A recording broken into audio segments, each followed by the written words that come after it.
business and you're not getting as much out of it as you thought you might, help is on the way. In fact, it's here. Here's Troy Hazard with some tips on how to future-proof your business. Troy, it is always, man, every time you come in, I feel like I have to bring my A game, so I have to be ready for this interview. It's good to see you. You too, mate. Good. Let's do it. Okay. So future-proofing your business is the book. And you and I were just talking a few minutes ago. It's an interesting time of year here because snowbird season has sort of come and gone. Yep. So people's businesses are changing. And sure. There's less people, there's less tourists. So it's a good time to sort of take stock of your business and spring into action, if you will. Well, it's a good time to take stock for a number of reasons because it happens every year. But every year after the season we go, oh, that's the end of the season, we'll just wait until next year. Well, why? Why wouldn't you say, well, if that's the season and we know it comes around, and we know that there's always a reason or a season that's going to affect my business, let's plan for it so it doesn't happen next year. So we haven't got the same conversation. Right. And you've listed out a whole bunch of very useful tips and tools that people can use to really thrive. So I'll kind of hit you with them and you can explain them one at a time. All right? No problem, yeah. All right, cool. So the first one you have here is create a culture of conscious change. So at the end of the season, we say, well, that's over, now we've got to change. We've got to batten down the hatches, or we've now got to take advantage because everyone's come out of winter hibernation. Whatever affects your business, whether it's good, bad, for the summer, winter months, you come out of that season and then you start making changes. Why wouldn't you change every day of the week? Why wouldn't you constantly be looking to try and improve your business, to look at better ways to do it, be more efficient and more effective, rather than just going, oh, look, it's the 1st of April, we can do something now. Because I think maybe some people might feel like, well, I just had a really good winter. I'm content, you know what I mean? My year is kind of made. I'm done. Yeah, I can sit back, I'll wait till the next one comes around. Right. And that's not thinking the problem through, because if you really thought it through, you'd say, well, I've got an audience for winter, I've got an audience for spring, I've got an audience for summer, I just got to find out who they are, and as that comes around, change accordingly. Sure. My wife goes to a gym here. Through snowbird season, it's an older audience, so they change their program accordingly. As of like last week, everyone's starting to go home. Now they're up the pace. So they get the younger audience in, they start working a little bit harder with the groups that are coming through. They've found their different reason for the season and they change their audience accordingly. They've changed from 50s on 5 on the Sirius to 90s on 9. Yeah, exactly. Yeah, it's not a 15-minute program, it's an hour 15, Right, it's Kanye West now instead of, the Doo-Wop Brothers, if that's a band, I don't know. No. Feel it out versus figuring it out. Figuring it out is like a lag indicator. After the seasons happen, you go, well, what happened there? Was it good? Was it bad? How can we fix it? Feeling it out happens as you go. So if you know you're coming into a season and it's not quite going right, what can you do to feel that moment and adjust accordingly rather than waiting for 3 months to have it happen? Right. Example, I speak at front conferences all year, and typically summer is pretty quiet for me because no one has a conference in summer because they're all on vacation. Last year, our summer came early. So instead of waiting till the end of summer and saying, well, that was strange, we went, summer's come early. Let's go on holidays for a couple of weeks. Why not? Because our season says it's changed this year. Let's adjust accordingly. Right. So it's a lead indicator by feeling it as opposed to a lag indicator by figuring it out after the event. So let me sort of hit the pause button and ask you practically what people can do to implement these things. It's one thing to have these ideas, but do you recommend people writing them down in a journal, people making an action plan? How do you say, all right, I get it. I get what's about to happen. Here are the steps I'm actively going to take. Right, so I try and take 10 minutes a day where I have a look at what happened yesterday, try and work out what's going to happen today, and try and work out how I can make it better next week. So it's always it's a moving target. What went wrong? What's going right? How can I improve and be more efficient and effective? It hasn't got to be journaling it and doing a vision board and spending hours doing that sort of stuff. Right. It just needs to be take stock and see how effective you are.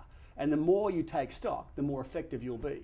You have to be honest. You have to be your totally. own most brutal critic, right? Absolutely. If I look back 15 years ago, I was wasting 32% of my day because I just wasn't thinking about it. But now I can look at it and go, I can be done by 2 o'clock just because I'm on the game every day. It's a habit. I love that you picked the number 32%. Was that is that just an arbitrary number? Or No, actually I worked it out. Number? That was the actual number. I actually sat down and measured myself every 15 minutes and said, where am I wasting time? And started to really hone in on what made me effective and efficient. And the reason was that I wanted to work 3 days a week. Yep. 15 years later, that's what I'm doing. Good for you. Yeah. Take me with you. The next one, manage the money you've made. Well, we get fat and lazy, to your point earlier. We make a bit of money through winter. We think it's okay. So then we go, oh, I'll go and get the new car. Or we'll go and put the new kitchen in. Or let's take the kids to Disneyland. Forgetting that, we've still got a lump to come. We've got a quiet season. Everyone has cycles in their business. So manage what you've got to make sure you don't run out, because that's just crazy, because then you're starting to scratch for the next season going, well, I hope it's a good season, otherwise we're going to do it really tough. Right, and then you press, and then it's a downward cycle. Cash flow, blah, the whole thing sets in and you're back under stress again. Right, okay. Take responsibility to learn. I was in a cab the other day in Aruba, coming from the airport, and the guy was saying, oh, look, the season's almost come to an end. And I said, great, well, so what do you do now? Do you lean on your corporate clients? And he's going, what do you mean? I said, well, why wouldn't you do that? And he said, I'd never thought of that before. Of course, the tourists go away. Why wouldn't I lean on my corporate clients? I said, there you go. He's gone, wow, thanks for that. I said, how long have you been a driver for? He said, 15 years. He's not taking the opportunity to learn. He's done this 15 years and fallen into the same hole every year and changed absolutely nothing. So he's not learning from his mistakes. He's not going away, analysing what happened, and said, well, how can I make this easier on myself next year so I don't have the same conversation? Yeah. Did you charge him for that consult? Was that a freebie? No, he was a nice guy. Yeah. Gave him a book on your way out, signed it to him. Don't wait until the end of the first quarter to review your position. If you know something's not quite right, fix it now. Get moving. I mean, we time ourselves throughout the year based on our regular events, our holidays, our vacations, birthdays, Christmas, whatever. They're the times we tend to reflect on stuff. And that's when we say, well, my new resolution is I'm going to do this, or I'm going to change this in my life. The reality is, if you wait that long, you've wasted that long. Right. So why not get going today? If you've got a New Year's resolution that you're considering for 2015, why not start it today? It's a new year somewhere. Some culture, maybe, right? Somewhere, exactly. Find the culture. So it's a new moon somewhere, I think. Yeah, do it on the new moon. Yeah. That's cool. Be a trendsetter. Exactly. Where are you in terms of goal setting, in terms of specific? Like, should somebody shoot for a specific amount of money they want to make, or a specific day they want to work, kind of thing? I think it's more about lifestyle. For me, it's about, I call it life blend. How can I blend my life to my work so I'm not two different people and they work together? So the money kind of comes by having the happiness from what you want out of life, for me anyway. So my goals are, how many days do I want to work a week? 3. What time do I want to be at the beach with the kids by? 2 o'clock. How many cars do I need to have? What do I want to do with the kids travel-wise this year, or time off or whatever? When I understand that, then I understand what money I need to make to cover that position. Sure, yeah. So that's an easier goal to have, because it's a life goal, not a financial goal. Right. So it's easier to drive it. And it's more, you sort of own that more. A little bit, yeah, and you feel more excited when you come around, because wow, I worked for this thing that was going to make a difference to my life, not this amount of money which is going to make a difference to my life. Now I got the dough, what should I do with it? If you're a single guy, can you just work for a really attractive woman and just make that your goal in life? And then use all the money to get that? Now that's a loaded question, mate. I mean, that's, you don't ask a married guy with 2 young kids that sort of a question. And we're out of time.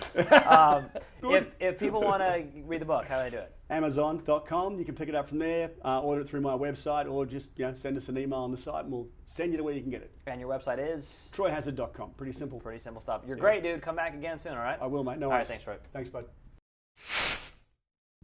Thank you, Troy. When we come back, some advice on how to make sure your home is able to withstand a hurricane this season. Stick around, more Inside South Florida when we come back.